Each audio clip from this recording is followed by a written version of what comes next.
report on promoting the engagement and employment of youth in food systems, and then an open-ended working group was set up to draft policy recommendations on the engagement and employment of youth in food systems. Then we negotiated policy recommendations, and the question is to how can we evaluate the policy recommendations? Do they truly promote engagement and employment of youth in food systems? We asked ourselves this question, and the goal of today's meeting is to truly identify the challenges that food systems are facing, as well as the engagement of youth in these food systems, and to look at whether the policy recommendations we have truly with concrete measures. We also want to look at have an evaluation and a collective comments on these policy recommendations.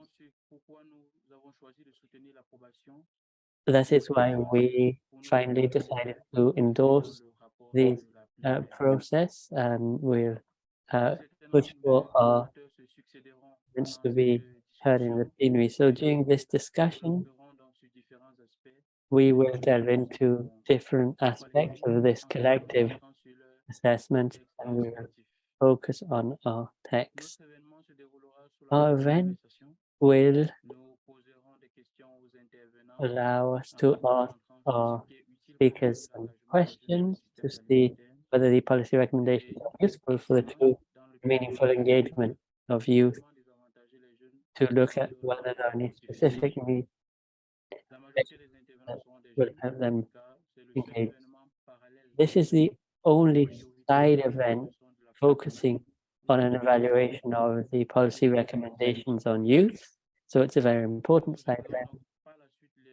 And we'll then open up the discussion for your comments and reactions. So after this introduction, I'd like to call on the different speakers to introduce themselves. You may have seen the most difficult thing to manage today is time. So we'll have 7 or 8 speakers, so I'll give them the floor so they can introduce themselves. Sifu isn't here yet, so I will give the floor to Nadia to speak on her behalf. So I'll give the floor to Nadia first so she can introduce herself, and then we'll continue. Thank you. Good morning, everyone. My name is Nadia Lambeck, and I'm one of the facilitators of the Youth Working Group, and I'm based in Canada, and it's wonderful to be here.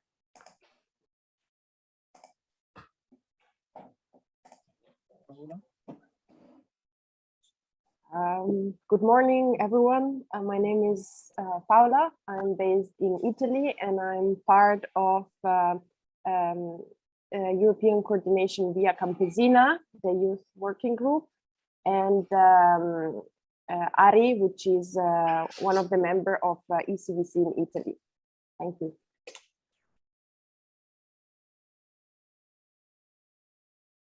Merci, Paola. Blanchard.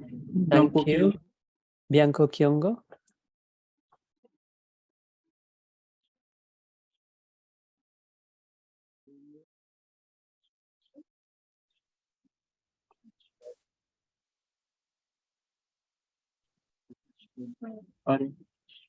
Je ne sais pas si Blanco est là. I'm not sure if Bianco is here and if he's speaking. While we wait. Oh, Bianco is here. You have the floor, Bianco. Yes, thank you very much for giving me the floor. I am Bianco Kiongo from DRC, and I work in an organization working on food security. Thank you. Thanks, Bianco. Tai?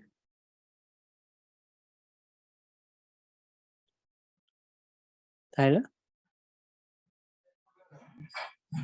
Hi, I'm Tyler. I'm one of the co-coordinators of the youth working group. I'm not speaking on the panel, but thanks so much to everybody for being here.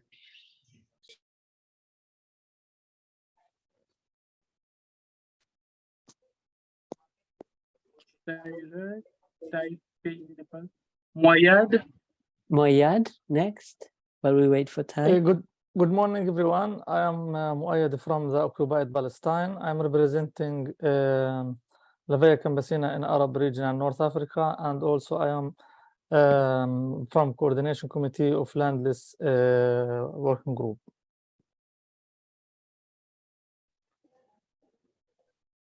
Anna. Thanks, Anna.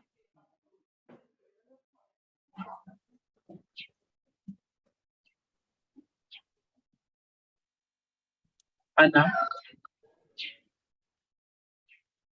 Are you asking for me? I'm Hannah Whitman. I'm a professor at the Faculty of Land and Food Systems in British Columbia, Canada. I was the project team lead for the HLPE 16 report on promoting youth engagement and participation in sustainable food systems. So thank you for having me.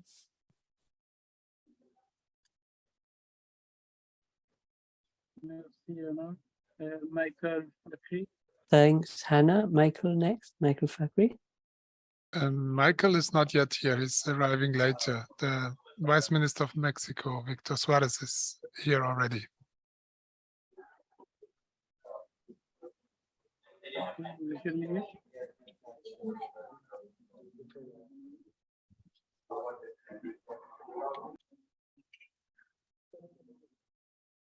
Moise?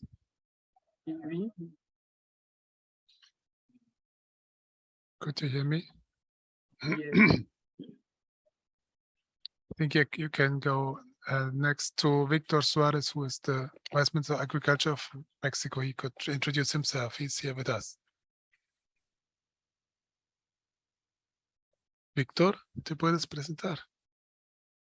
So Victor, can you introduce yourself?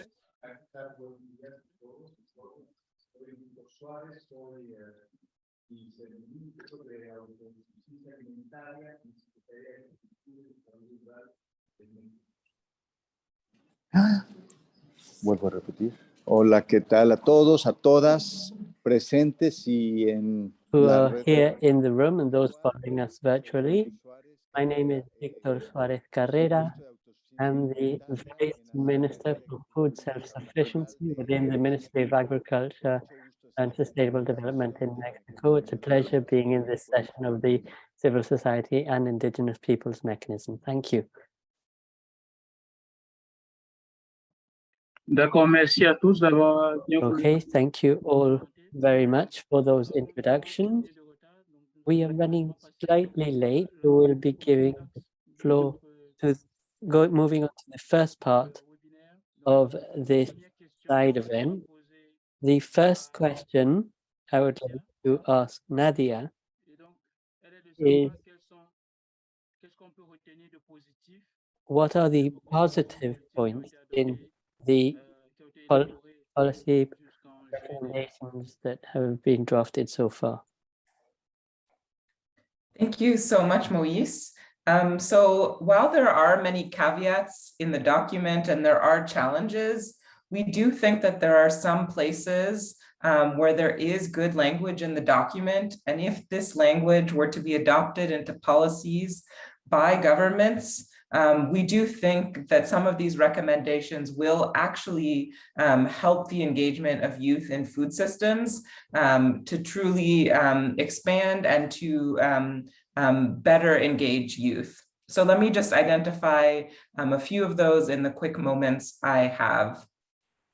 So first, for us, it's fundamental to ensure that youth can engage in agriculture and food systems on their own terms. This question of agency and autonomy is really central for what youth need to engage in food systems. And for this reason, we think the language of dignified livelihoods for youth, in addition to decent employment, is a real strength of this document. Focusing not just on work, but also dignified livelihoods. If those were policy prescriptions, would really allow youth to engage in food systems in the wide range of ways they might want to be involved, and not simply as waged labor in the capitalist economy. Another element of the policy document that we think is quite good involves access to land. Of course, we would have loved to see the right to land in the document and comprehensive agrarian reform, but we do think the language about redistributive reforms with respect to land are really a move forward and could really help youth actually engage in food systems again on their own terms. We think there are other places as well where the document refers to redistributive reforms in a really helpful way. So there's some language about redistributive reforms related to gender-based inequalities, including recognizing, compensating, and redistributing unpaid care work. This is a really key way to engage youth, particularly women youth who often bear the burden of unpaid care work to engage more in food systems. Another place where we think the document is quite positive is in its subtle ways in which it addresses structural inequalities. There are places where the document talks about not just youth in situations of vulnerability, but in situations of marginalization. And this inclusion of marginalization and not just vulnerability really gets at the fact that youth are not just born vulnerable. It's not a natural state of being. It's the structures in the economy, it's the social structures, it's the structures of international law that create situations of marginalization. Marginalization shows that this is an action imposed on youth and not just something innate to them. So this language is really useful, and we're glad to see it in the document. We also appreciate the inclusion of language on gender responsive and gender transformative policies. We know that the patriarchy is real. We know it affects youth. And so rethinking gender transformation is very important. And finally, though there are some challenges with questions of scale in the document, we do appreciate the language on informal markets, local food hubs, community-supported agriculture, urban and peri-urban agriculture, and public procurement. Thinking about food along these scales of connecting consumers to producers, of thinking small, of thinking local, could really transform food systems and help youth better engage, better assist in realizing the right to food, and reduce the climate costs of agriculture. So I'll end there. Those are positive things, and we hope states will take those elements of the document and implement them. Thank you, Moise.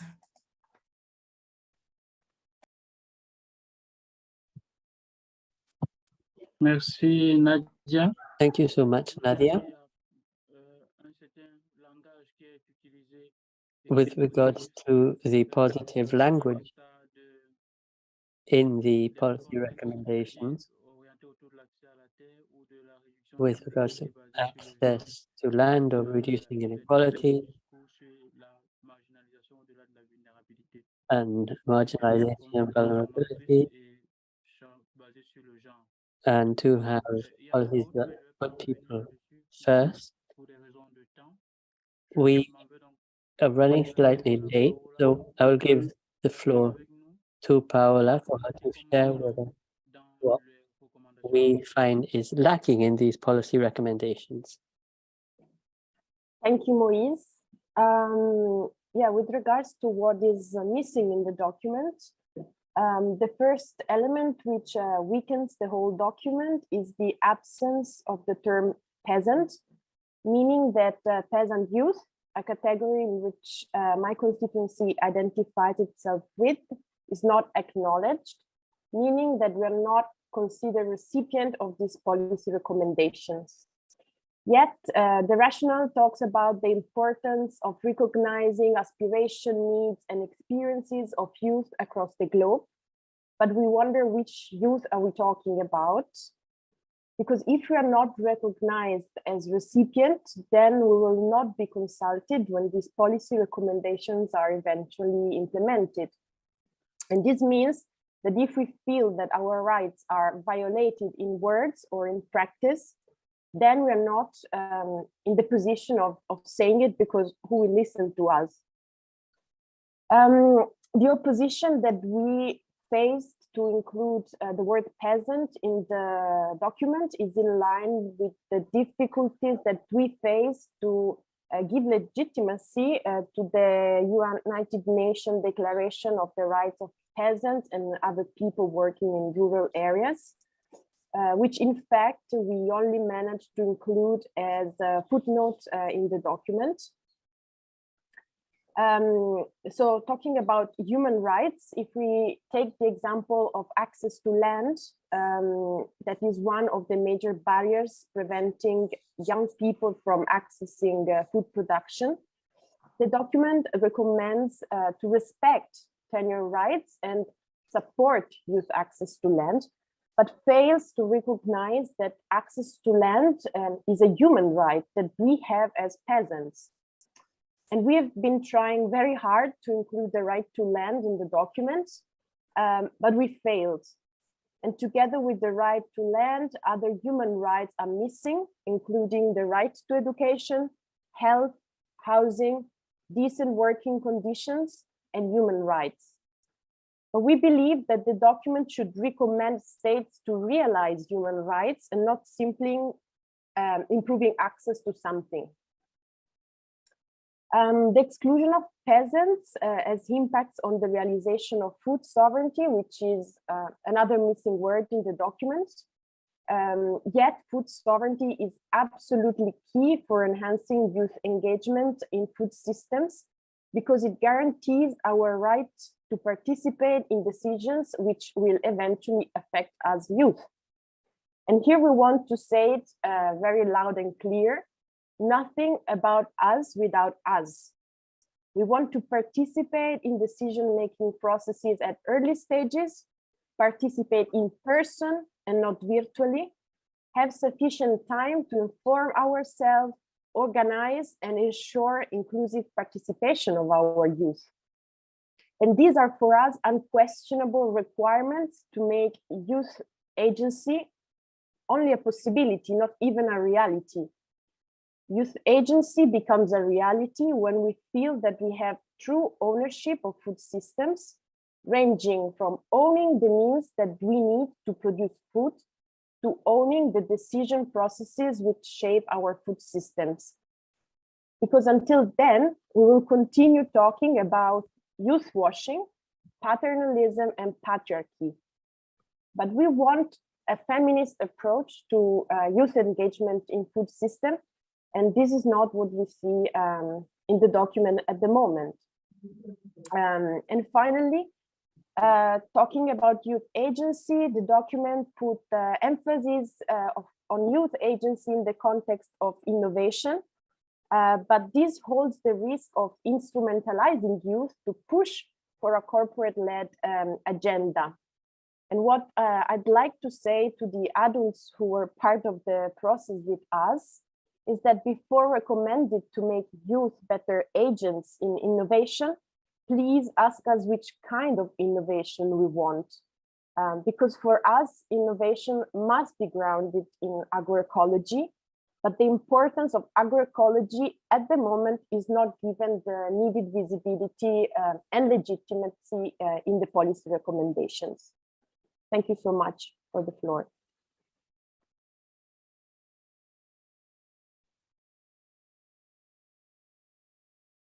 Merci, Paola. On retient notamment que les Thank you, Paola. paysans, And the observations are around the issue of peasant and the fact that we need to align UN text with peasant, the right to food sovereignty, the participation of all in decision making, and also we need to align with the fact that there is a lack of a feminist approach in the document. Now we can hand the floor to Moyad on the same issue. So Are there any elements missing which have not been brought up by Paula? Please go ahead. Thank you. I will brief my intervention to the most important point that the report didn't mention it or missing. We're talking about two main things, and I add the third things, which is the first is the right to land and youth under occupation and conflict. And the third thing, which is I added criminalization of peasant organization. And I will focus more on our region, which is Arab region, to talk about it generally and then to talk some recommendation. In the Arab region, which occupies an area of 14 million square kilometers and include 22 Arab countries with a population of 430 million people, constituting 7% of the world's population, and the number of young people in Arab region, which is 100 million people, constituting. Or these potentially harming impacts of new technologies have not been sufficiently taken into account. If we if we put apart the damage brought about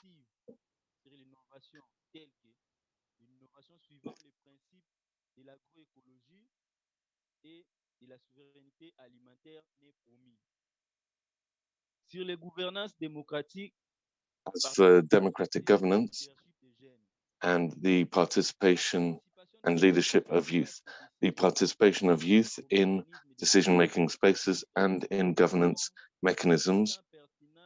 This is recommended as being relevant only when true ownership is taken of it, and this implies that there are situations whereby it may be appropriate to take decisions which have an impact on youth without consulting them or without their consent. Such cases do not exist, and we would ask for these points to be respected at all times. Nothing about us without us. As for identifying what did not work, and as for changing direction, we would say that the document does not recognize the systems of oppression which limit the involvement of youth in food systems and the realization of their rights, and does not propose any recommendations to remedy this. Although there is a document on youth for today and for tomorrow, one of the most significant challenges for youth is the climate emergency, but this is barely addressed. And to wrap up, the arguments point out that the policy recommendations are founded on the high-level panel of experts on food security and nutrition, this HLP of the CFS. Nevertheless, member states have rejected the information provided in the report on almost every occasion. This is despite the fact that the HLP has the objective and aim of bringing together science, literature, and academic literature, which are the most relevant sources of information on the topic of the engagement of youth in food systems. This statement is therefore inexact. It is incorrect, given that the policy recommendations do not seriously address the challenges brought up by the HLP, and nor do they fully address the solutions identified by the science community. Thank you very much. Thank you very much. I won't try to summarize all of what you've said, but we could say that the policy recommendations have a tendency towards reducing the rights of indigenous peoples and barely make reference to the climate emergency, the importance of food systems. Thank you very much. And now we can put the same question to Tai. So we would ask Tai to introduce herself because she wasn't able to do so at the beginning. And in 5 minutes, she could tell us what she sees as damaging in the policy recommendations on youth. Thank you. Over to Tai.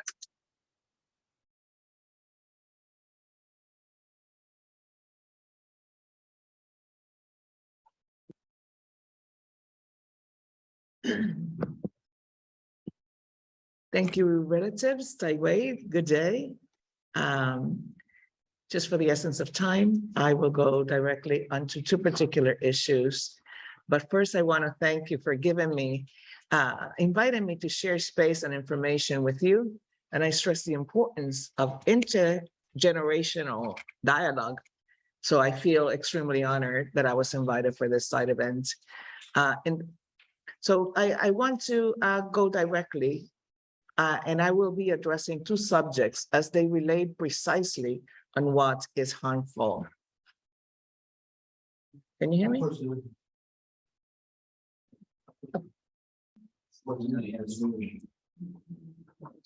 En français, oui. Okay. Can you hear me? No? I'm going to borrow. You can hear me? Okay.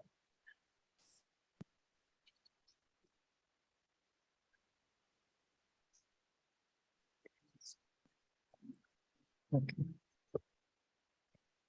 Sorry, technical difficulties at the least expected time. So I was saying that I will address two subjects as they relate precisely on what is harmful. One, what happens when a particular group of people are not mentioned enough in the text or not mentioned at all. And two, the contrast of other spaces in the UN and versus CFS FAO. And the first item of not being mentioned enough, we have already seen what happens when the text is weak or a group of people are not mentioned by name in the body of the text. And notice that I say in the body of the text. And during the famous 2015 Millennium Development Goals, which were adopted in 2000, they did not mention indigenous peoples in the text. And I want you to know that development goals are the plan created as a roadmap of goals that are hoped to be accomplished during the next 15 years, okay? So if you're not mentioned, you're not included in that plan, in that roadmap. And the other example is where indigenous women were not mentioned enough, and that was on the Convention for the Elimination of Discrimination Against Women, which was adopted by the General Assembly in 1979. Note that this was 44 years ago. As a result, when indigenous people realized the harm caused by having been excluded from the MDGs, they took action, organized, and engaged in the process.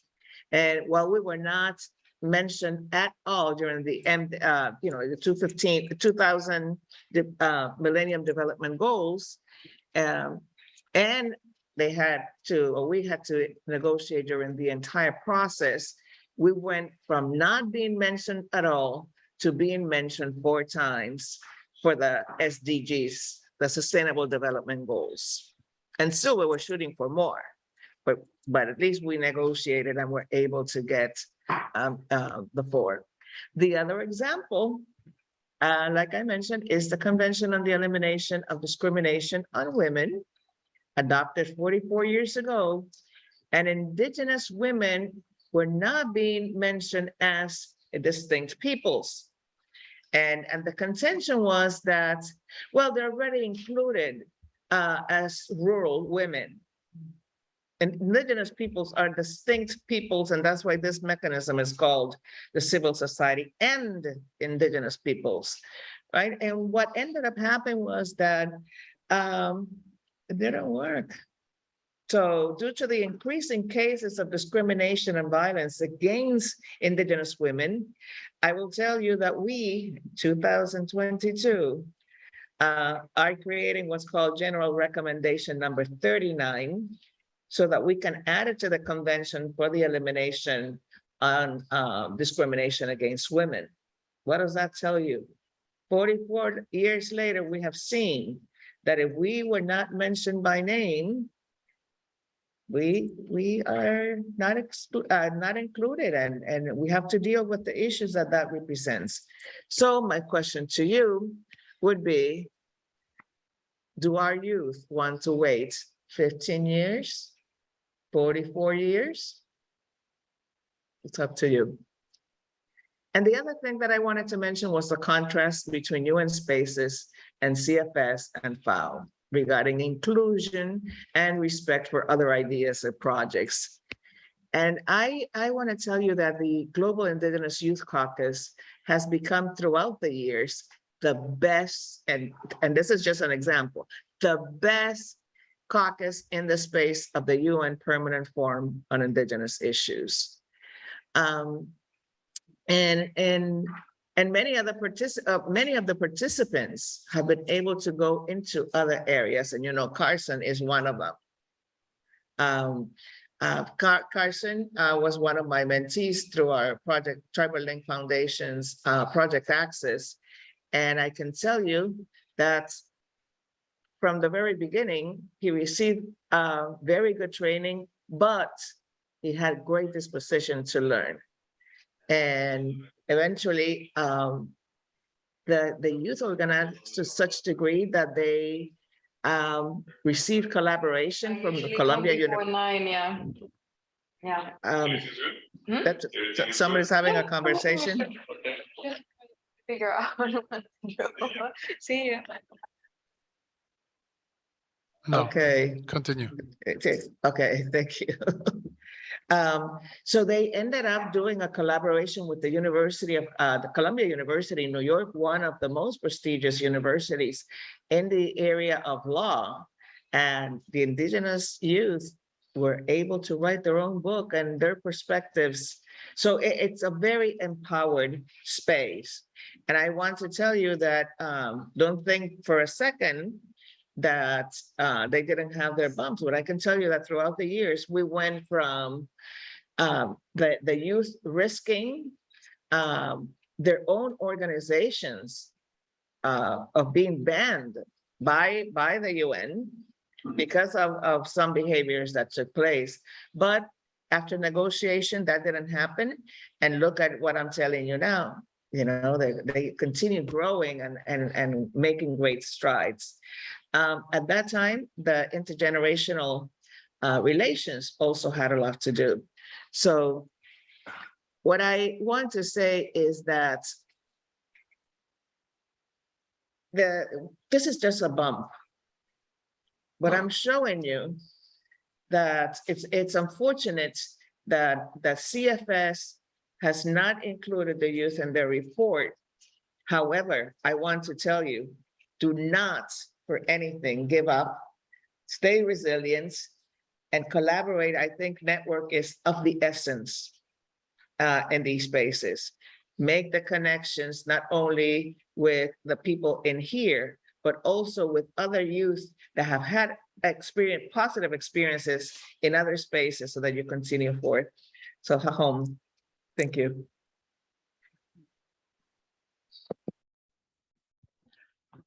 Merci beaucoup. Thank you so much. Hi.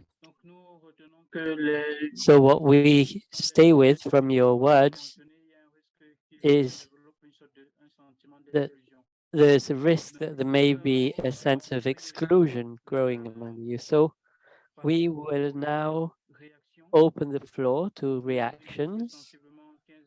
We have 15 minutes left. So I will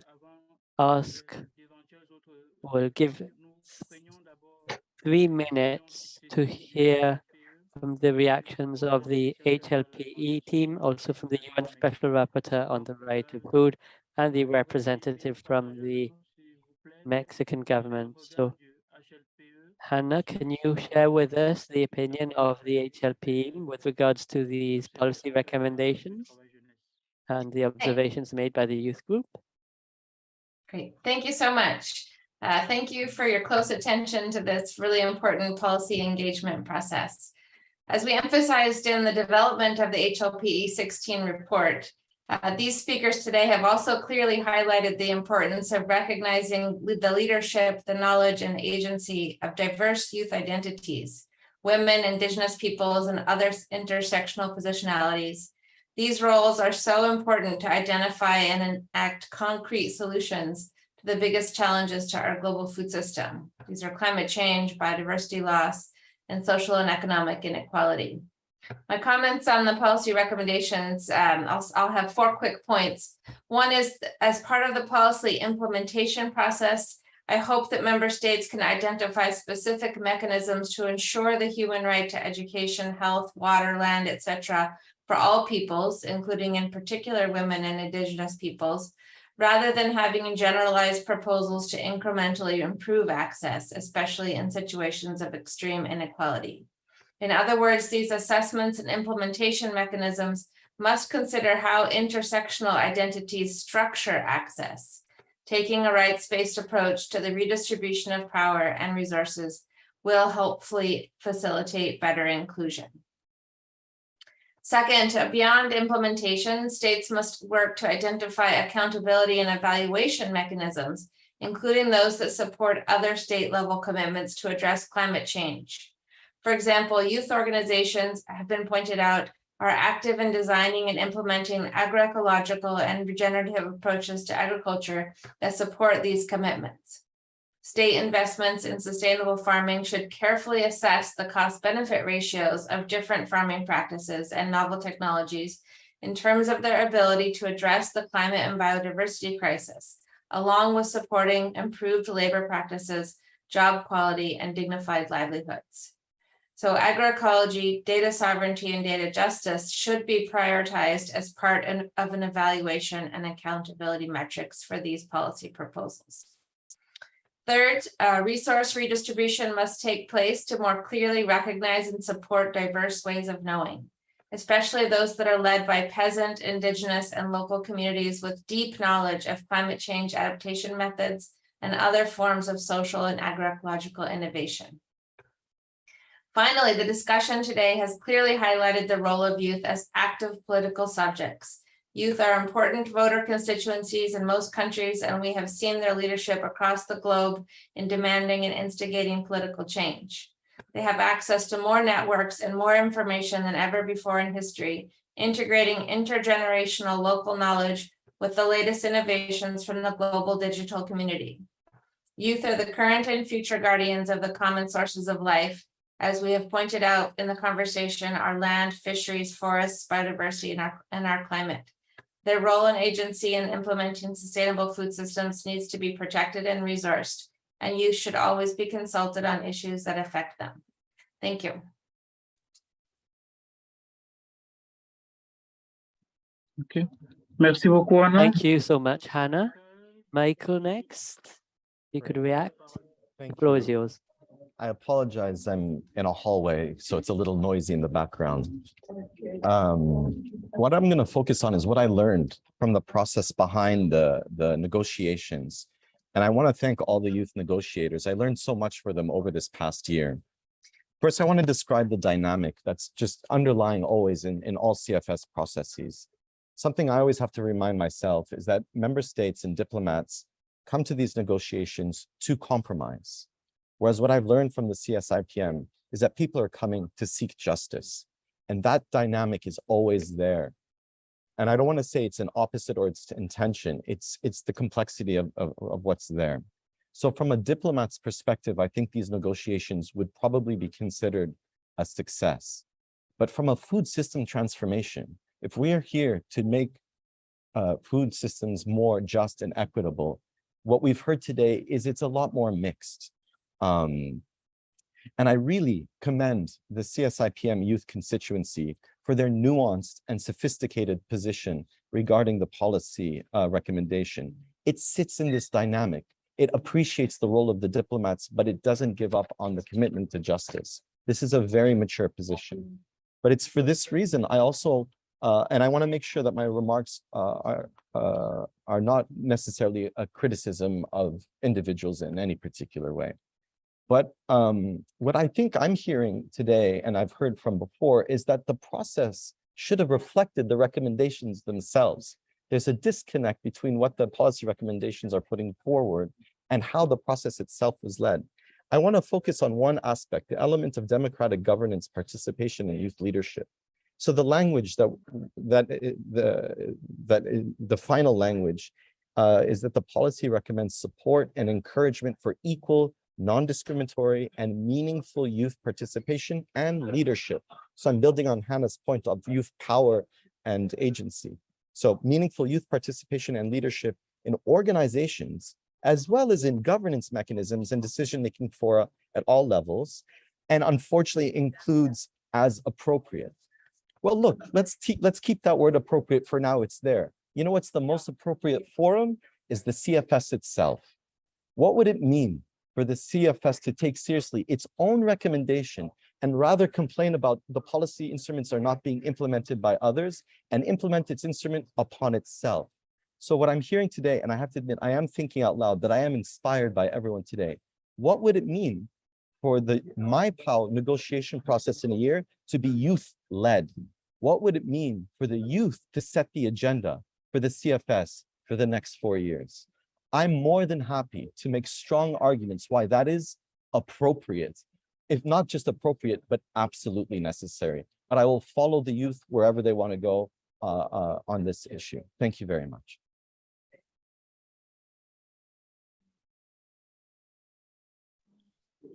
Merci. Thank you so much, Michael. And next, I'll give the floor to the Deputy Minister Victor from Mexico. We have 3 minutes. Well, thank you so much for giving me the floor. First, we'd like to share that we agree with the opinions of the civil society and indigenous peoples mechanism on these CFS policy recommendations for the promotion of the engagement and employability of youth in agricultural and food systems. And I'd also like to echo the reservations expressed by the CSIPM on this. In my opinion, it's very important to link the struggle of rural youth to the overall struggle for agriculture that respects indigenous peoples, peasants, that is based on agroecology, human rights, access to land, peace, no more sanctions and occupations or blockades. I am under the impression that they're trying to fragment all of the different struggles of rural society and societies in general into different silos that are not articulated with an overall struggle. This overall struggle is a struggle to change the model and shifting from agriculture without peasants and indigenous peoples, from an agriculture of corporations and corporate control without peasants and indigenous peoples. So in my opinion,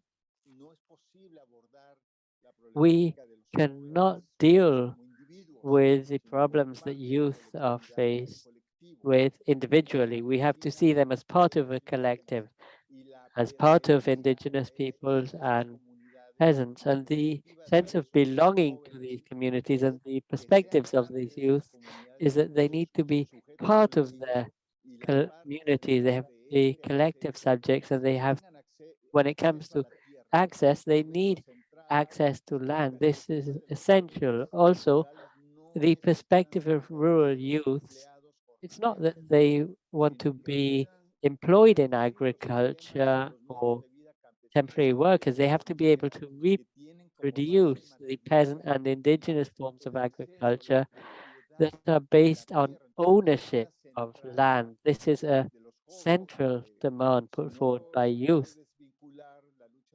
We can't untie the struggle of the youth for the central struggle to change the corporate dominated model of agriculture. One thing I'd like to emphasize here is that struggles must be linked to a central goal. If we are able to change the model, the different components and the different causes will find a better way, whether we, instead of simply accepting that youths are fighting for peasant agriculture, or they're not fighting for agroecology or human rights, or that youth aren't linked to a central struggle, which is peace, no more occupations and blockades and sanctions. How many rural youth, as our colleague from Palestine said, have no hope of, in a context of war, occupations, economic sanctions, and economic blockades? The struggles of youth cannot be separated into silos, as some are trying to do in this document. We support the general view. We understand there's a generally the policy recommendations are positive, but there are a series of progressive governments and civil society and indigenous peoples mechanisms must continue to insist on making improvements so that it isn't just a watered down, politically correct document. Thank you.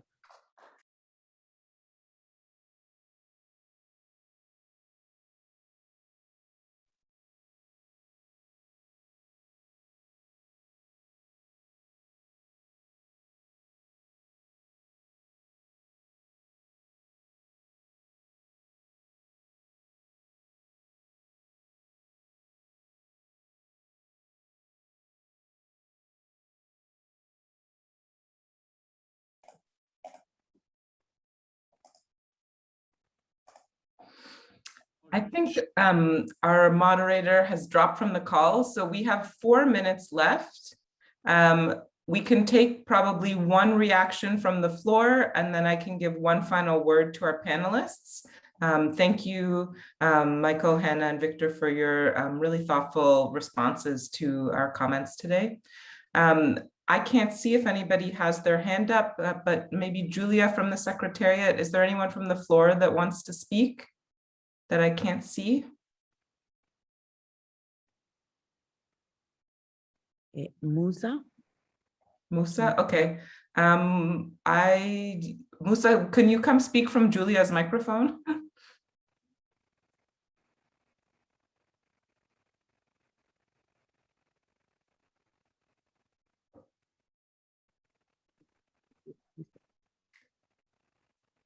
Musa, you have thank you very 2 much. minutes I hope max. I'm audible over there. 2 minutes max, she said. Okay, can you hear me? Okay, thank you very much. I still consider myself as an active youth. That is why whenever youth matters are discussed, I really would want to share my opinion. First of all, I think it's important to see how youth are supported when it comes to production. But my intervention is going to look at how do you connect them to the market.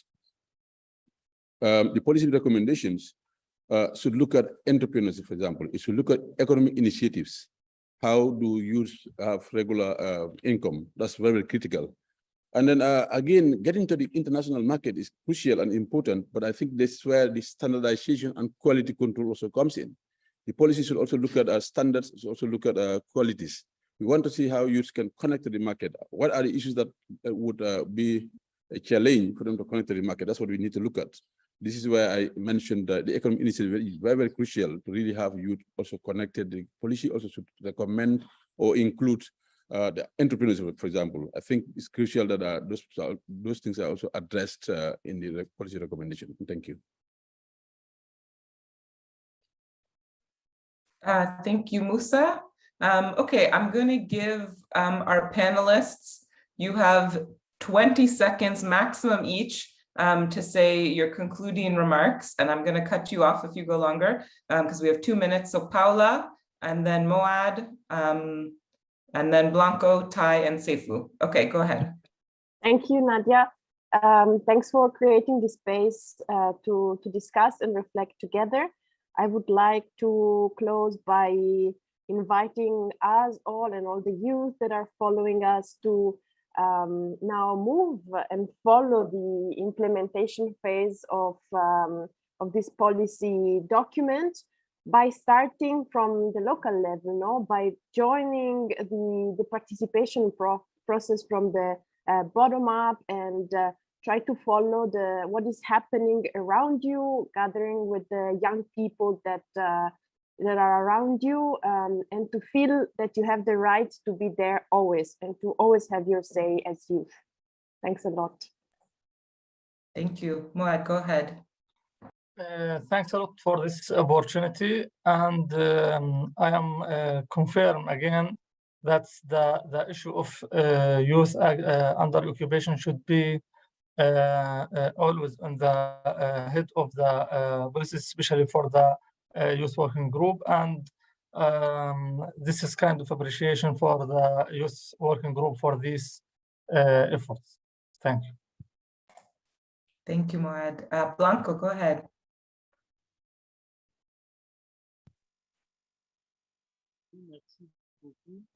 Thank you.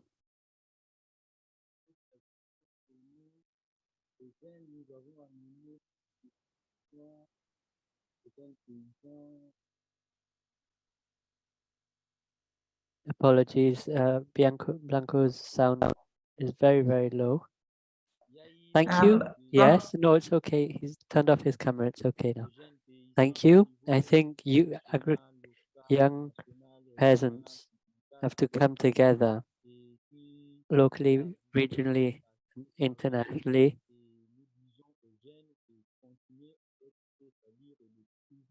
And we need to continue with our struggles and keep our hopes up. Thank you.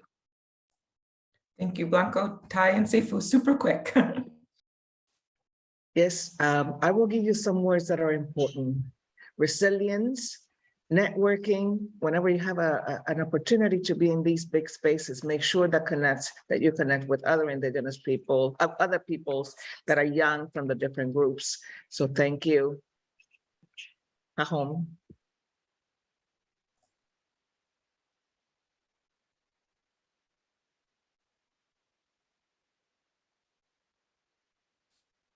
Seifu, we cannot hear you.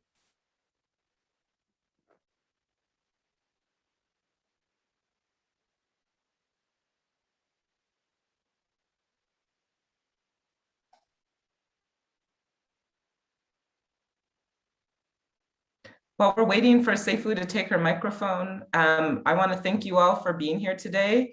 We will be presenting a set of reservations in the plenary coming up, which we hope will be adopted into the final report of the CFS, and we hope you will support us in that.